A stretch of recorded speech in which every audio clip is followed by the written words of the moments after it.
Ahlul Ahwa, they rejoice at all of this, instability in the Muslim lands, because that's what they want to see. They want to see the downfall of the Muslim rulers. They want to see commotion in the Muslim lands. They want to see fawda and chaos. So these are beneficial questions regarding, or beneficial answers of questions that are posed to Sheikh Salih Al-Fawzan, Hafidhullah Ta'ala, regarding the newly innovated methodologies of the age. So we reached question number 60. And the question that was put to the Sheikh, and this is of course referring to the issues that are relevant to the Ummah today,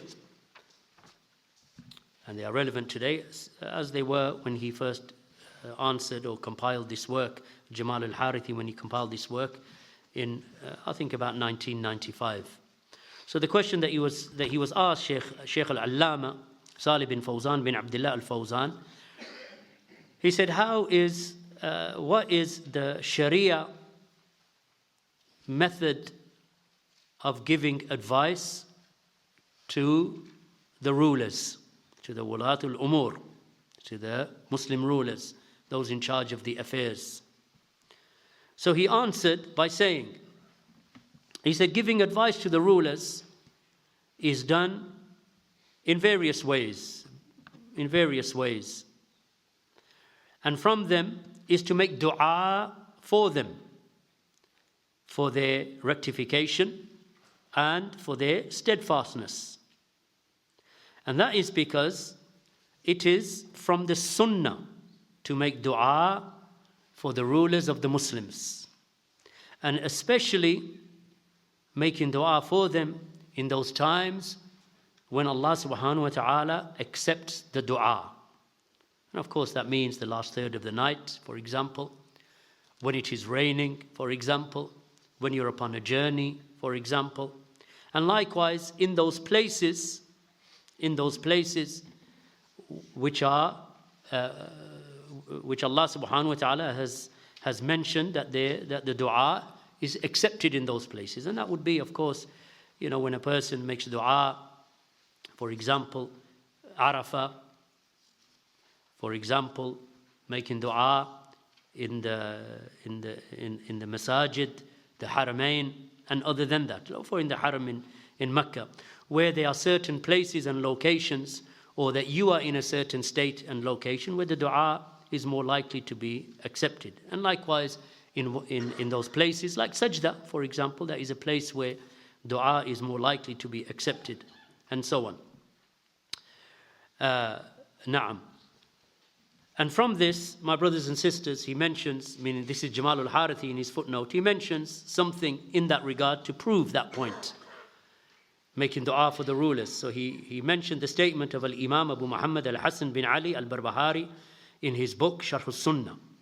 And this is, of course, the book that you're all familiar with, the book of Imam al-Barbahari, Sharh al-Sunnah, and he died in the year 329 after the Hijrah.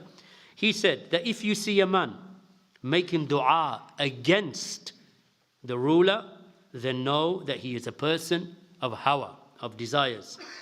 And if you see a man, وَإِذَا رَأَيْتَ الرَّجُلُ يَدْعُ لِلسُّلْطَانِ بِالصَّلَاةِ فَاعْلَمْ أَنَّهُ صَاحِبُ سُنَّةٍ. And if you see a man making dua for the ruler, for his rectification, then know that he is a person of sunnah, insha'Allah.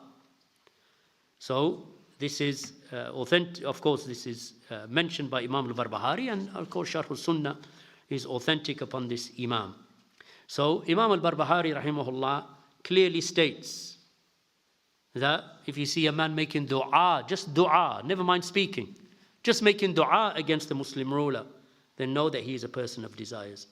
Likewise, he mentioned we have Fudail bin Iyad rahimahullah ta'ala, who died in the year 187 after the Hijrah. He said, if I had one dua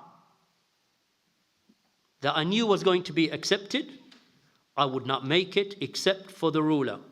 So he was said to him, and why is that? Oh, Abu Ali, that was his kunya, Abu Ali, al-Fudail bin Iyad. So he said, why is that, oh Abu Ali? So he said, if I make it for myself, then it will not extend beyond me. meaning if I make dua just for myself, it won't extend beyond me. And if I make dua, however, if I make dua for the ruler, it will lead to the rectification of the people and the land. And that is narrated from him in Hilyatul Awliya. And likewise, we have the statement of Imam Ahmad ibn Hanbal that has been penned down from him and recorded from him by his son Abdullah bin Imam Ahmad in his tremendous work, As-Sunnah of Abdullah, the son of Imam Ahmad. That Imam Ahmad, he said that indeed I ask Allah subhanahu wa ta'ala to extend the life of the leader of the believers and to make him firm and to extend to him from himself, meaning that Allah extends to him from Allah help and aid, for indeed Allah is over all things capable. This is Imam Ahmad ibn Hanbal. Now obviously, if you know the context of Imam Ahmad's condition, that this is when the rulers were torturing him, imprisoning him, punishing him, putting him to trial, and that the rulers had taken on the beliefs of the Mu'tazila. And those beliefs had within them kufr. Yet Imam Ahmad ibn Hanbal here is making dua for them. Then Shaykh al-Fawzan, Hafizahullah, he mentioned another narration from Imam Ahmad ibn Hanbal that has been cited from Imam Ahmad by Shaykh al-Islam ibn Taymiyyah in Majmu' al-Fatawa, where Imam Ahmad said, if we had just one supplication that would be answered, surely we would make it for the Muslim ruler.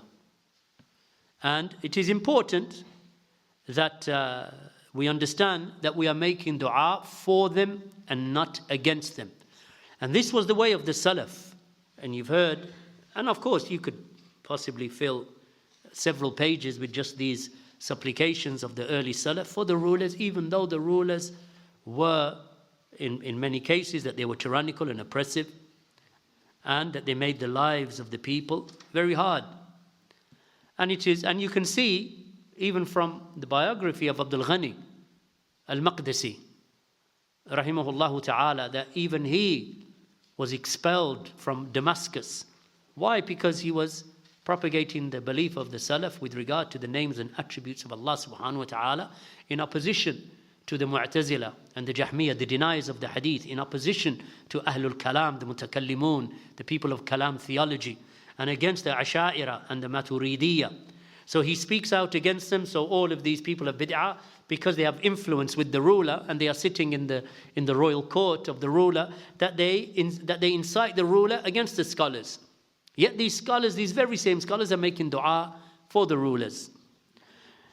So after mentioning the statement of Imam Ahmad, Shaykh al-Fawzan, he said, regarding the statement of Imam Ahmad, that if we had just one supplication that would be answered, surely we would make it for the Sultan. Shaykh al-Fawzan, he said, that is because in the rectification of the ruler, there is rectification of the society. And in the corruption of the ruler, there is corruption of the society. From advising the rulers, from giving advice to the rulers, is to perform the work that he appoints his subjects to perform. And that is also from advising the Muslim rulers. Likewise, he said, from giving them advice also is to notify them regarding the errors and evils that are present in society, to notify them of this, because it is possible that the ruler does not know about it. However, all of this is done in private between the advisor and the ruler. Then in the footnote, Sheikh Jamal al-Harithi, he mentions, and this is the way, this is the example, and this is the way in which a person is to advise the rulers, meaning in private. And this is something that is mentioned by Allah's Messenger sallallahu alayhi wasallam in a hadith that has been reported by Imam Ahmad ibn Hanbal in his Musnad, and by Ibn Abi Asim in his Sunnah, and Al-Hakim in his Mustadrak. And the narration is authentic, that the Prophet sallallahu alayhi wasallam said, "Man kanat indahu nasiha lidhi sultan that if someone has some nasiha, some advice to give to the ruler, then let him not give that advice openly in public. Rather, he should take the ruler by his hand and he should enter into seclusion and privacy with him. And thereafter, if he accepts his advice, then he has accepted his advice. And if he does not accept his advice, then he has fulfilled that which was upon him for the ruler. So the advisor has fulfilled that which was upon him that he was supposed to do with respect to the ruler.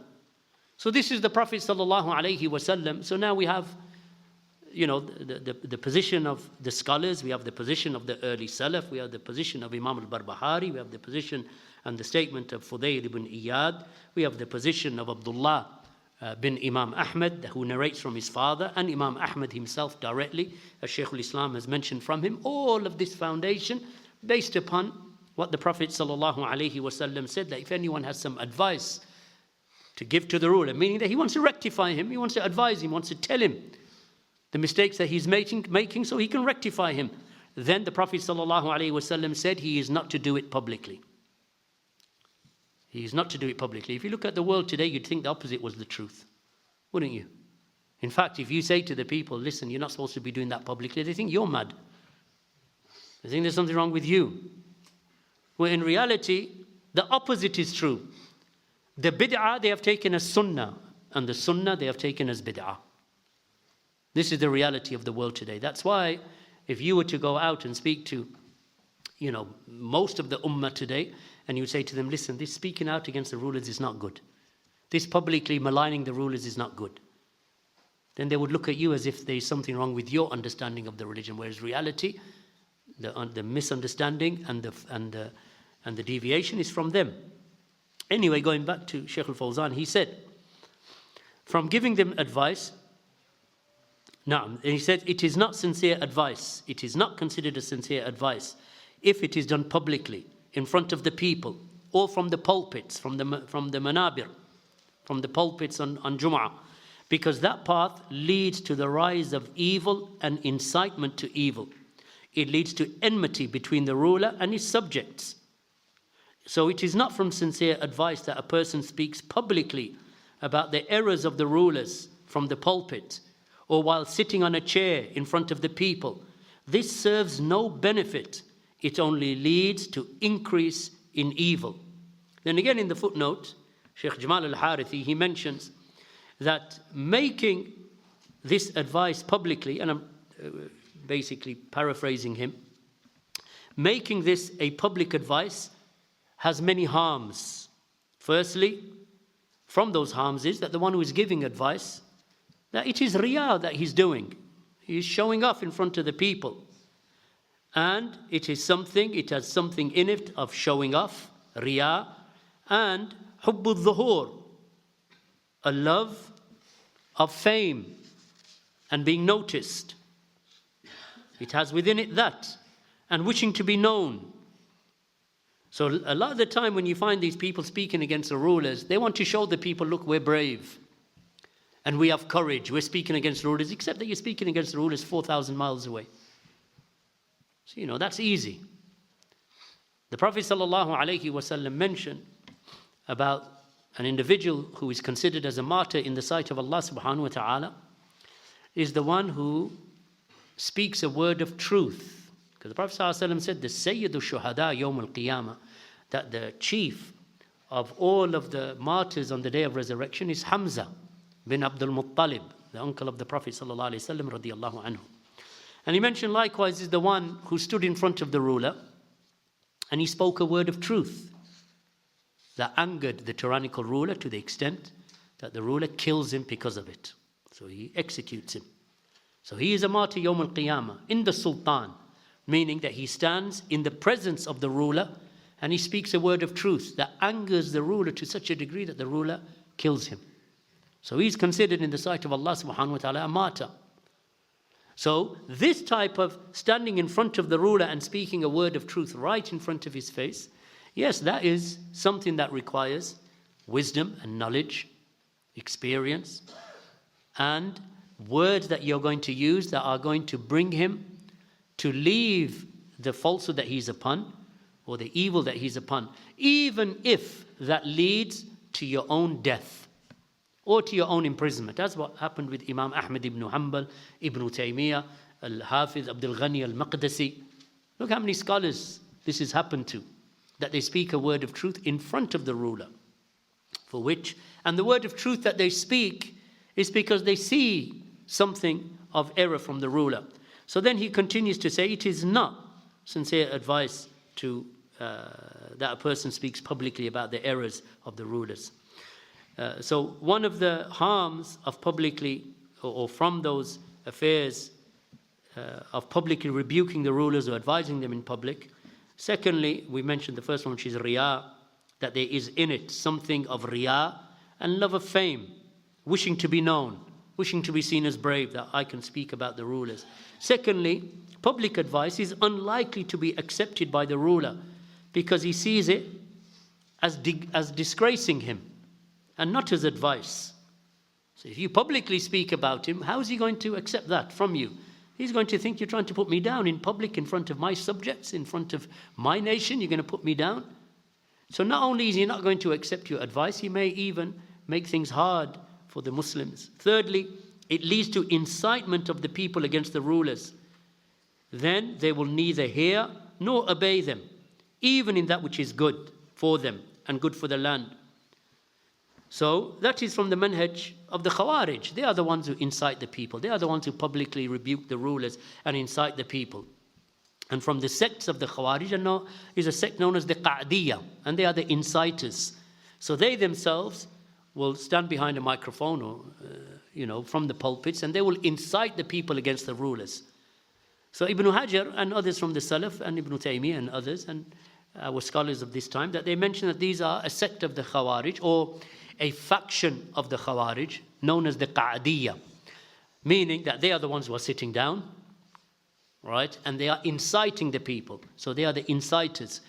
So when it comes to the bloodshed, they are still sitting in their apartments and sitting in their homes and sitting 3,000 miles away and 4,000 miles away and hiding behind computer screens. Whilst the people, they have incited them to go out into the streets and face the police and face the army and get killed. These are the Qa'diyah. And the Qa'diyah, throughout the last 20-25 years who have been inciting the people, they're still alive. And how many thousands have died? Hundreds of thousands have died because of the incitement of the Qa'diyah. And it was because of this incitement and this behavior that led to the killing of the Khalifatul Rashid, Uthman bin Affan, radiyallahu anhu. The rebels incited others. These Qa'diyah, these people, they incited others against this noble companion and righteous caliph. So it is not permissible to cultivate the youth upon this foul methodology that leads them to their own destruction and to the destruction of the land and the rejoicing of the kuffar and the enemies of Islam at the downfall of the Muslim lands, because they rejoice. The kuffar, they're happy. The more discord and instability there is in the Muslim countries, they are the ones who are rejoicing, the enemies and the Khawarij. So the Khawarij and the enemies of Islam and the kuffar, they rejoice at the destabilization of the Muslim countries. Going back to Shaykh al-Fawzan, Shaykh al-Fawzan said, rather advice to the rulers is given to them in person or in writing or through people who can carry the advice to them, such as the scholars. They will convey your advice privately in that which is between you and them. Meaning, if you find someone who can carry your advice to the ruler or to the naib, to the governor, to those who are in positions of being deputized by the ruler. So it can be, for example, a general, it can be a minister in the court, in the royal court, or in the presidential palace, and you say, listen, can you just advise the Muslim ruler, this is my nasiha to him, and we are making dua for him that Allah guides him. No harm. Carry this to him, you give him the letter.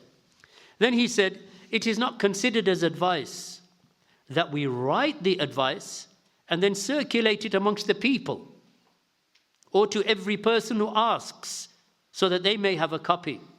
And then we say, this is advice. No, because you've again circulated. No, rather, this is to humiliate him and disgrace him. And this is from the means that leads to evil, and over which the enemies they rejoice, and gives the people of desire the opportunity to interfere and cause commotion. So it gives them an avenue, an inlet to interfere in the affairs of the Muslims and the Muslim lands. And Ahlul Ahwa, my brothers and sisters, that's the end of the words of Shaykh. But Ahlul Ahwa, they rejoice at all of this, instability in the Muslim lands, because that's what they want to see. They want to see the downfall of the Muslim rulers. They want to see commotion in the Muslim lands. They want to see fawda and chaos. And they think that they are doing good. Some of them, they do it because they say we are sincere. But sincerity alone is not enough. But you have to follow the sunnah of Allah's Messenger sallallahu alaihi wasallam. And look what the early Salaf were upon. That's what the early Salaf were upon. And this is what we're upon today. Barakallahu feekum. And that's why I say that the manhaj of the Salaf and the Aqidah Salafiyya, and that which the early Salaf were upon, is as relevant today as it was then. It does not change over time. Barakallahu feekum.